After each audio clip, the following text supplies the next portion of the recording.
as we all know, the preseason coaches poll came out for yesterday for Division I FBS football. I want to go over it real quick and give my thoughts on it. Georgia number 1, of course, 61 first place votes. Michigan number 2, but no first place votes. Alabama 3 with 4 first place votes. They have a question mark at quarterback. Why not give the first place vote to Michigan? They have the most experienced one. Out of the top 4, Ohio State number 4 with 1 first place vote. I wonder where that 1 first place vote came from. That's the honest truth in all this. And then LSU's number 5, USC's number 6, Penn State 7, Florida State 8, Clemson 9, Tennessee 10, Washington 11, Texas 12, Notre Dame 13, Utah 14, Oregon 15, 16 is TCU, Kansas State 17, Oregon State 18, Oklahoma 19, North Carolina 20, Wisconsin 21, Ole Miss 22, Tulane 23, Texas Tech 24, and number 25 is Texas A&M. Of course, we know, let's call it the way it is, they're 8-4 A&M most of the time when they've been in the SEC. For most of the time, I know 2020 they had a good year, but that was COVID. And I know they were good in the first 2 years in the SEC, but you get the point. And some receiving votes are Iowa with 109, South Carolina with 89, Florida with 63. Jeez Louise. UTSA with 59, Pitt with 52, UCLA with 42, Kentucky 34, Baylor 28, Troy 25, Arkansas 20, Fresno State 19, NC State 19, Boise State 18, Auburn 18, Miami, Florida 16, Minnesota 16, Mississippi State 16, Oklahoma State 12, Missouri 11, Maryland 10, SMU 8, South Alabama 8, Illinois 7, Air Force 6, Wake Forest 6, Toledo 5, Washington State 4, Houston 3, BYU 2, Duke 2, Arizona 2, Kansas 1, James Madison 1, Memphis 1. I am a little stunned that Florida got so many receiving votes. I am stunned because honestly, they have question marks in terms of at the quarterback position. I'm not high on them this year. I'm not. So as for the top 5, I would put, when I think about it, obviously Georgia should be number 1 and Michigan number 2. There's no doubts about that in my mind. And I would actually put Ohio State slightly above Alabama because of the quarterback situation. I know they have a quarterback question mark too, I know.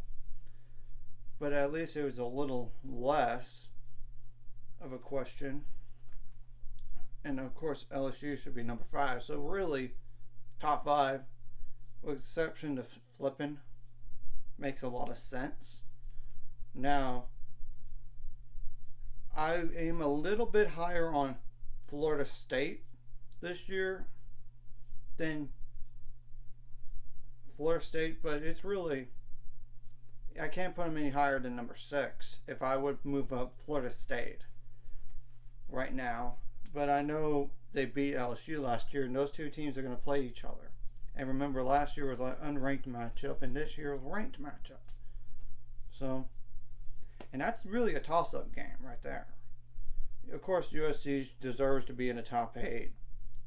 And Penn State, though, and same thing goes for Penn State, so makes a lot of sense. Now, I am in agreement about 9 and 10 for sure. Tennessee loses their quarterback, and they have to find a way to replace. And I know Clemson has what we think is an upgrade at quarterback in Cade Klubnik.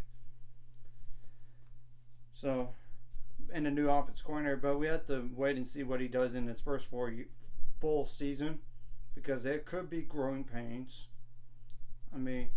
Well, you think is an upgrade. Could also take a step back for whatever reason, but I don't see it. The offense has to really improve. The defense should be fine. It's the offense. Because as we all know, under DJU is not as good. And that's why Cape Klubnik took over. I will say Washington at number 11, I am in agreement with. It's either them or Notre Dame. I put those two above Texas. I would for sure, and maybe Notre Dame a little bit higher because of the defensive edge. Because Notre Dame has, but who has a better quarterback? That's kind of picking hairs on 11 and 12, and that's why I think that they should be a higher rank than Texas, honestly, and Oregon should be ranked higher than Utah, in my opinion, because of the Cam Rising situation. I don't know when is he gonna fully be healthy, and is he going to even play week 1 or week 2? There is doubt about. There is a question mark about him with that torn ACL, And even if he plays, how mobile is he going to be?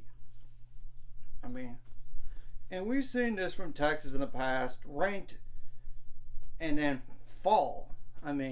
That's kind of why I think that maybe they shouldn't be ranked as high. I get on paper that they should be this high, but can they deliver? That's the thing. And that's why I think Oregon and Utah should be ranked ahead of them. Slightly ahead of them. And of course Notre Dame should be ranked ahead of them too, in my humble opinion. So it really makes, but that's splitting hairs if you want to debate about that, because it's really anybody's guess from 12 to 15 on that. TCU number 16. I get they added but they added some guys, but they lost a lot of production on offense, and their OC is gone. And I know they got Kendall Briles, I know, but you can't deny those losses, and the defense has to improve to even think about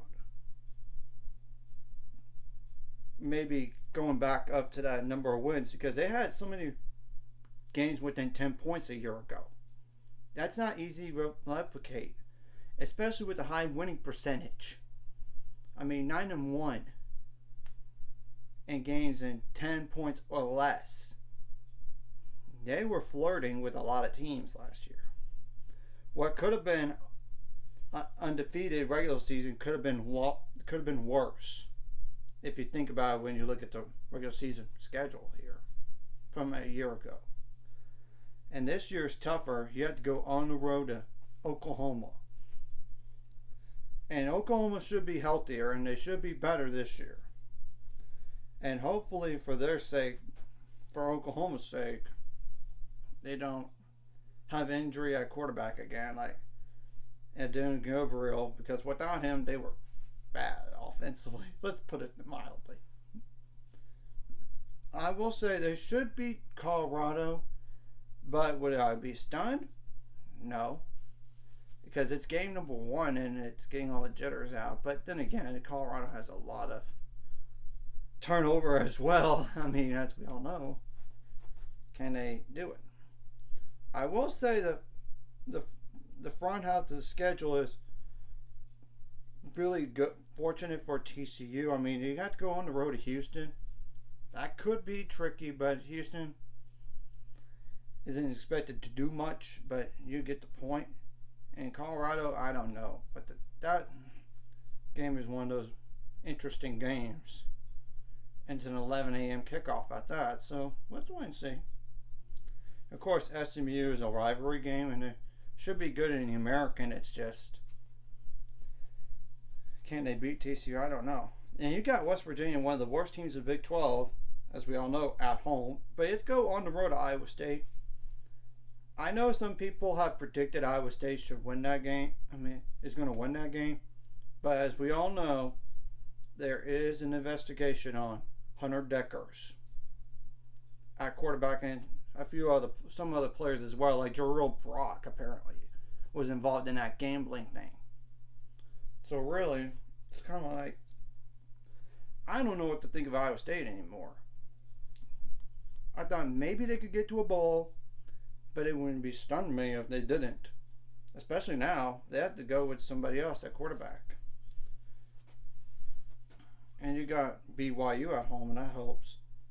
But I will say, Kansas State and Texas Tech both on the road. Yikes. I mean, and you got Texas at home. That's not going to be easy. Of course, you got Baylor at home, and Baylor wants revenge after the last year's walk-off kick.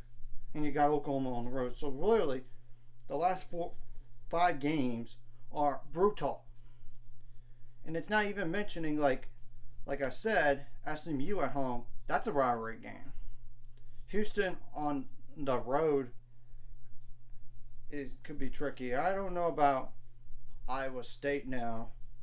Maybe that could be an upset win for the Cyclones, but I don't know. And it's not even, of course, we know that Colorado game. TCU should beat them, but they better not overlook them. I mean, Kansas State makes a lot of sense, and I actually would put Kansas State above TCU in my humble opinion. They returned more than TCU, but yeah, they lost some skill position guys and some dudes on defense as well. So I think Kansas State's going to be ultimately a better football team than TCU this year. So that's why I kind of would give the edge to Kansas State right now. And I wouldn't put TCU in higher than maybe number 20 in the country, because I honestly think Oregon State, Oklahoma, and North Carolina are better than TCU this year. I really do think that. If you're going to put them that high, that's the highest I would put them, to be honest. And Wisconsin number 21 makes a lot of sense. You don't want to overhype them too much with the new head coach, and there's a new quarterback and some changes over there. Of course, Ole Miss, we know the drill, and about them, they need to have a good defense in order to think about more wins. Tulane makes a lot of sense as the highest ranked group of 5, because they were the best group of 5 last year, and they didn't even beat USC in the bowl game last year. Remember that. But really, 24 and 25 and the receiving votes, like the top ones, I would say, with the exception of Florida, to be honest, are pick 'em. I mean, maybe up to like Kentucky, for example. I'm not going to say Baylor should be ranked at all. Oh no. I think they need to be more right there where they are in terms of receiving votes right now. Maybe a little bit higher because of Florida, because I don't see Florida having a successful year this year.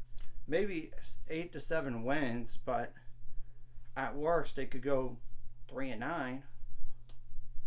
It wouldn't stun me if they go 3-9 at all, or 2-10,